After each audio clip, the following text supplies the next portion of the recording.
السلام علیکم نحمدہ ونصلی علی حبیبہ الکریم وعلی آلہ وصحبہ اجمعین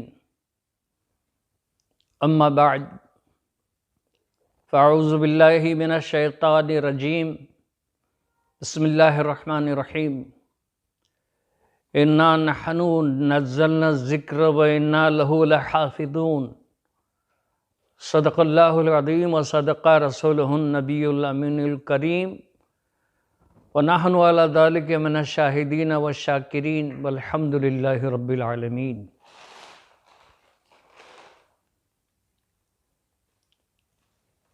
تاریخ کبھی موجوں کے قدم لیتے ہیں،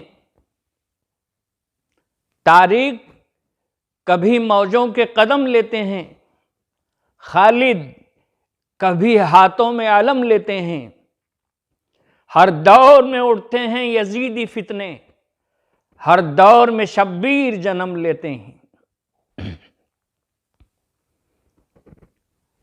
حضرات، آج ایک ضروری بات کرنے کے لیے آپ کے سامنے حاضر آیا ہوں۔ سب سے پہلے قرآن عظیم برہان رشید کی اس آیت کریمہ کے مطلب کو سمجھ لیجئے۔ اللہ تبارک و تعالی ارشاد فرماتا ہے کہ انا نحن نزلنا الذکر وانا لہ لحافظون، ہم نے اس قرآن کو نازل کیا ہے اور ہم ہی اس کی حفاظت کریں گے۔ آج یہ بات سب کو معلوم ہو چکی ہے کہ ایک ازلی مردود جس کا نام وسیم رضوی ہے، اس شیطان کا سب سے پہلے میں اس کی مذمت کرتا ہوں کہ اس کے فاسد خیالات، اس کے ناپاک ارادے آج میڈیا کے ذریعے سے، فیس بک کے ذریعے سے، یوٹیوب کے ذریعے سے معلوم ہو رہے ہیں۔ اس ازلی مردود نے قرآن عظیم کی مقدس 26 آیات کو نکالنے کے سلسلے میں سپریم کورٹ میں عرضی داخل کی ہے۔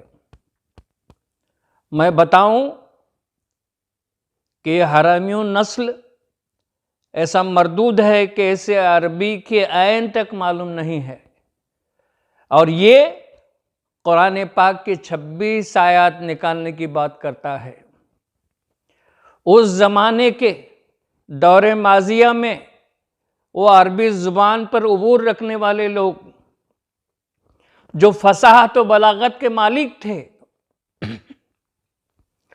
ان لوگوں کے پاس جب قرآن عظیم کی یہ آیاتیں نازل ہوئیں اور یہ مکمل قرآن نازل ہوا، تو جن کو اپنی عربی زبان پر ناز اور فخر تھا، ایسے لوگوں کے سامنے اللہ تبارک و تعالیٰ نے چیلنج فرما کر ارشاد فرمایا، وَإِن كُنتُمْ فِي رَيْبٍ مِّمَّا نَزَّلْنَا عَلَىٰ عَبْدِنَا فَأْتُوا بِسُورَةٍ مِّن مِّثْلِهِ وَادْعُوا شُهَدَاءَكُم مِّن دُونِ اللَّهِ إِن كُنتُمْ صَادِقِينَ۔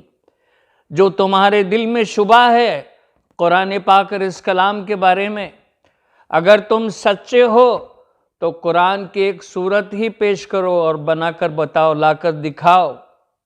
اور اگر تم ایسا نہیں کرتے تو اپنے حمایتیوں کو لے کر کے تم اللہ تبارک و تعالیٰ کے سامنے یہ بات کو ثابت نہیں کر سکتے، اور تم اگر سچے ہو تو یہ بات ثابت کر کے دکھاؤ۔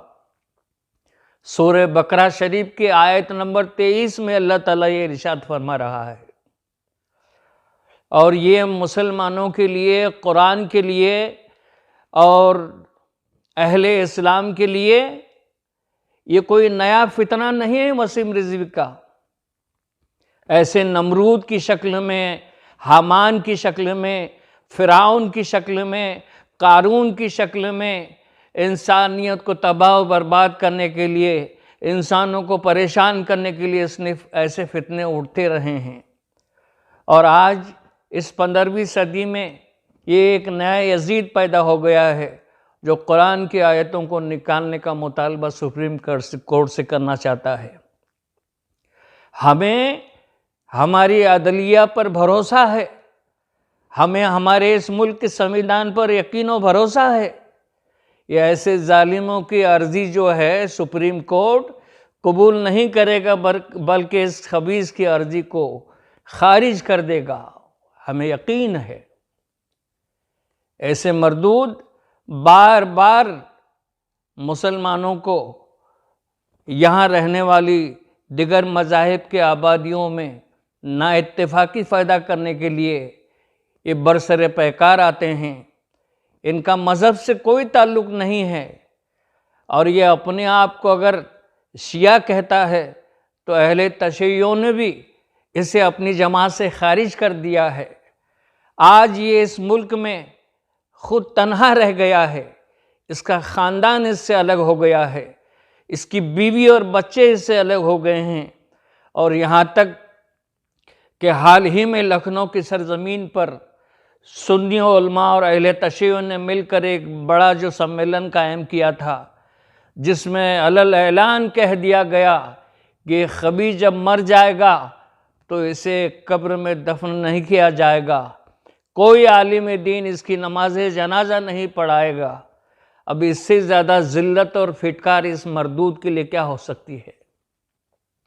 اور یہ معمولی بات نہیں، یہ فتنہ شروع سے لے کر جو ہے ورگلاتا رہا ہے، مسلمانوں میں نا اتفاقی پیدا کرنے کا کام کر رہا ہے۔